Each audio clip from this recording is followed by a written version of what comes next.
Oh, let's talk about them boys in that maze runner. Mm-hmm. So we got that. Now they out the maze. Well, they thought the maze was hard. They didn't realize that there was a whole other world out there that was just completely fucked. That maze is level 1. Yeah. Shit, they trying to go back in the maze. Right. Hey, hello. Somebody open the door. Now they're going through the Scorch.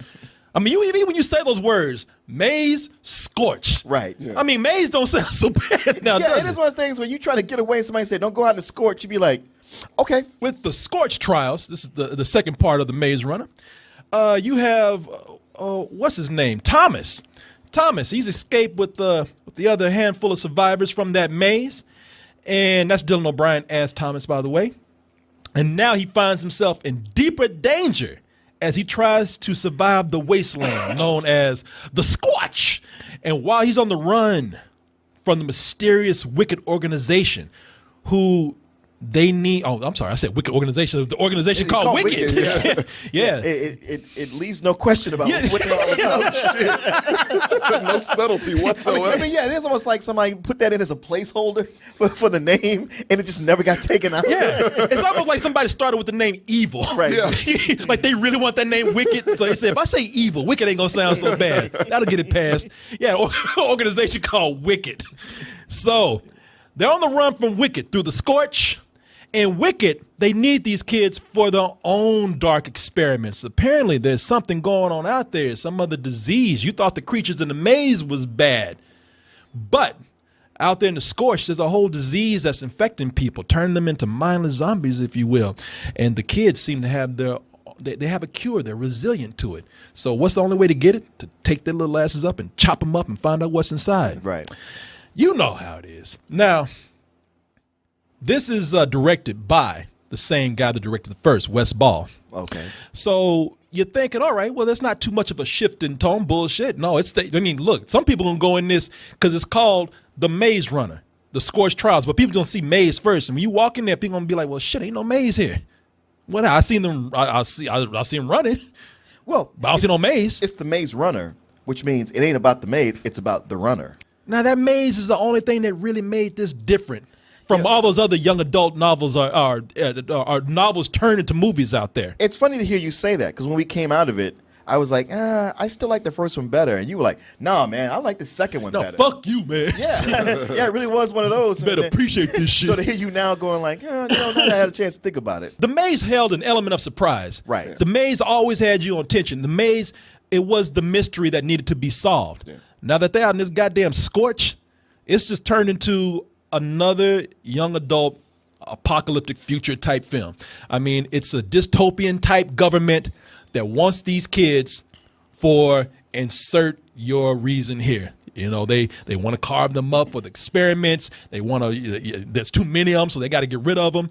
They just don't fucking like them. Right. So, there is all that. Yeah. It's really turned into a lot of things that you've seen before. Yes. You know, that was the big thing for me. Yeah. And it's so transparent on so many levels, even with the people that they cast, especially when you have, that bitch ass Littlefinger from Game of Thrones. Uh-huh. That guy is just one big walking spoiler alert. Right. Because whenever he steps on the scene, I mean, he's being typecast as just a no good son of a bitch now. Yeah. So when he comes in, it's kind of like, you know what? I know you ain't up to no good. I really only have one question. What do you remember about Wicked? Wait, man, I've seen Game of Thrones. I know who you are. That's what I kept thinking the whole time. Like the look on his expression on his face through that entire scene is like, I've seen Game of Thrones. Yeah, motherfucker, you little fang, ain't you? I think the movie in some parts is just kind of lazy. Now, I don't know if the writing is as lazy in the books as it is here, but they do some shit in here that I think it's one of the biggest cheats in movies that I hate. It's a tremendous pet peeve of mine. And it's when they make it too convenient for people to escape like this. Vents. I know it's a small thing, but I hate fucking vents in movies, man. I don't get bent out of shape about that. I mean, it's a device. I mean, sure, like you brought up, you know, how real vents are made where they're actually pretty flimsy. They're only made for air to pass through and not human beings. I ain't found one vent yet that can fit a child, much less a big ass grown ass teenager, man. These vents take you anywhere around this complex, and they put these kids in a room where that's pretty much supposed to be prisoners. They put them on lockdown, but yet under the bed there's a vent that conveniently snaps open that is perfect teenager size where they can crawl to any fucking place they want to spy. What happened? Thomas, can you just calm down? Talk to us. It's wicked! It's still wicked. It's always been wicked.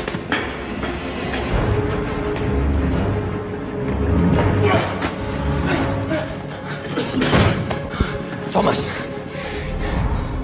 If you don't back the fuck off me. I know you on Game of Thrones too. Yeah.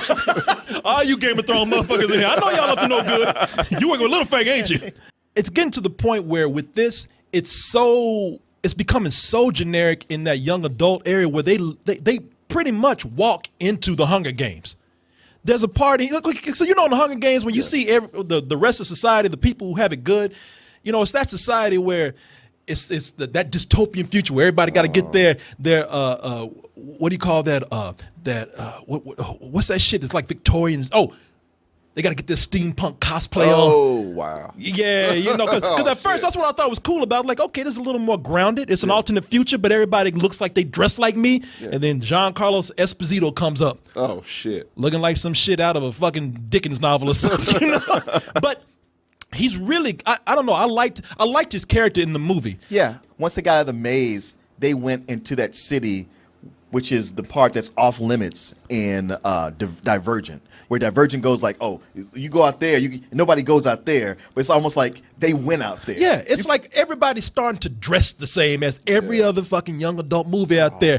I mean, but it doesn't mean that they're all bad characters. Giancarlo Esposito, he kind of plays an opportunist in The Wasteland. Looking for ghosts, you mean?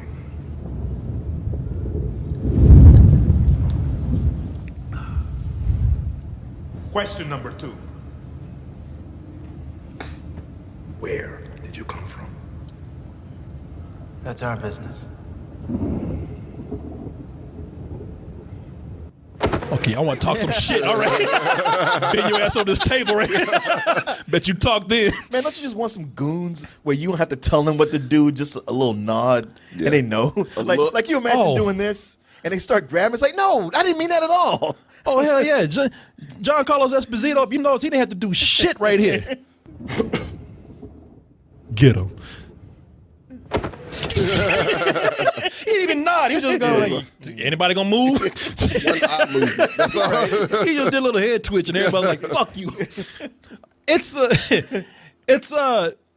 not enough that it's going into every other young adult novel or property or film that we kind of see today, because it really is blending in. Whatever set the Maze Runner apart from those, it's not working here because it doesn't stand out anymore.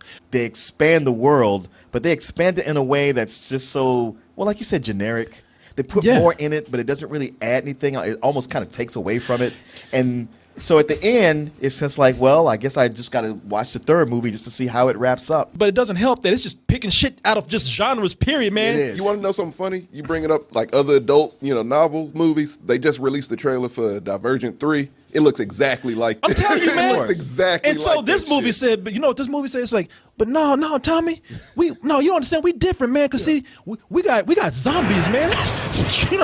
Everything's better with zombies. Everything better with zombies, man. And here they got fucking zombies, man. It's some Holy shit. yeah. I'm torn in as much as, on one hand, I roll my eyes and going, oh, zombies again. But on the other hand, I like their treatment of the zombies. I thought they had a lot of effectively scary action set pieces with them. They did, but it just feels like, all right, you know what? It's a trend. Yeah. Yeah. What, Kinda you know like what? a fail-safe. And did you think it was weird, like, even after all this, the post-apocalyptic world, the zombies, they still found a way to go into sort of that hypnotizing casino, like in the Percy Jackson movie, where you get lost and drugged and don't know. Like to me, I was just so like, okay, I'm with this, But where the fuck did that scene come from? These motherfuckers are dirty. Yeah. They look like they just came from a dirty ass Gap store. And Looks then like they came from Burning Man. yeah, and then all of a sudden they walk into this place where it's all pastel colored and people look like Stevie Nicks dancing with lace and shit. Oh, man. And it's like it feels like a completely different film. It does. This doesn't like remind me of the other movie at all. No. No, I mean, on the one hand, you got to kind of give them credit for trying to do something a little different. Yeah. But on the other hand, it's just kind of like, man, this don't fit. Yeah, it didn't really work. And Tom, it's another one of those movies where they got a black person there who don't do shit. That brother's literally in there for color. That actor right there. We needed a black kid. Do we need a black kid? So nobody complain. He's the shut the fuck up black kid. Does he speak at all? No, not really. Yeah. Oh, no, 2 lines. No, I'm sorry. He says, huh? They don't even give him a decent name. His name is Fry Pan. Really? Yeah, like For real? some old Chicken George shit. Yeah, that's what I'm His name is Fry Pan in the movie. I don't remember them even calling him that. Well, I read that shit. Okay. You can look at it on paper. Nobody called him that shit because it's stupid. His name is Yeah. Fry. Hey, Thomas. Hey, Jenny. Hey, George. Hey, Fry Pan. Like he's an old. Yeah, sir. Yes, Yeah, sir. that's exactly the response I was. Can I get. cook something up for you good, sir? Well, we got chickens and everything. Yeah. No, Thomas, I wouldn't go in there if I was you. We got chickens out here in the Scorch. Well, the thing is, Can I have a decent name? like they make it to where the kids are running around all the time.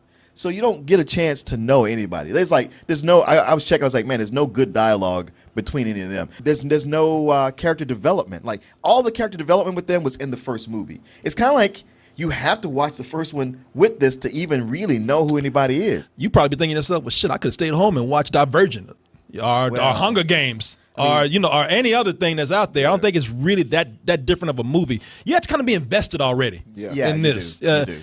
Because it's not totally devoid of entertainment. I think the biggest flaw is, yes, if you really want this to stand out, you have to kind of see the first one. The first one's really good. I saw it about 3 weeks ago. But with this right here, Martin's right. They kind of reveal Wicked's motives, and you're like, all right, well, I can kind of see things from your side, but then they turn out to still be big assholes about it. You had me. Yeah. You actually had me. I was on your side, and then you had to do something just assholish. You know, it's like you had to turn around and kick a puppy. You know, it was almost like, hey man, I see your point. Good, I'm glad you're on board. This your dog? And it'll be that motherfucker to do it right there. It has a lot of momentum at the end. They really do save a lot of the best pacing in the movie for that third act. True. And that's the biggest saving grace of the film. Yeah. As much as we're talking about how, man, y'all are a bunch of dicks, they don't make you really, really hate them like you want to. I mean, you want the kids to kind of get their revenge because they just been through so much shit. Littlefinger, come on now. No, but him. Patricia Clarkson is the one that you should really hate, but they don't. Again, it's not developed enough for her to act for you to say, all right, I can see your point, I'm on your side, or I hate you enough. You were just really middle of the road. Martin's point, his last point of this being too long, that's the thing that really drew me out of a matinee to a good rental. A positive rental. Now, if you're a fan of this, I mean, go right ahead. You're gonna see this no matter what. And for those of you who caught the Maze Runner later, and if you like it and you walk into it for a matinee, that's fine. But I really think it's you feel that length, man. You really do. Shit, you walking through the desert like these motherfuckers. So yeah, I give it a very enthusiastic rental. On the board of a matinee. God, it's. I'm sorry, man. I'm still getting over the fact that how you switch your opinion. Yeah, that's what I was just about to say. Like, how did you go from saying it was better than the first, and now it's like a completely different thing? Oh, spending some time in the Scorch. You'll know. At the same time, I would still give it a low matinee. I mean, I think it entertains, and look, you're gonna see this because you're either a fan of the books or you're a fan of the first movie. You got to find out what happens because the first movie ends in a cliffhanger. And like you say, it wraps up in a way that makes you want to see the next one. And you know what? I'm not gonna be too harsh on it. I might get that Fry Pan spinoff I want for this. I was white before I went through the Scorch. Oh me, oh my! Name this brother after cooking utensil. Man.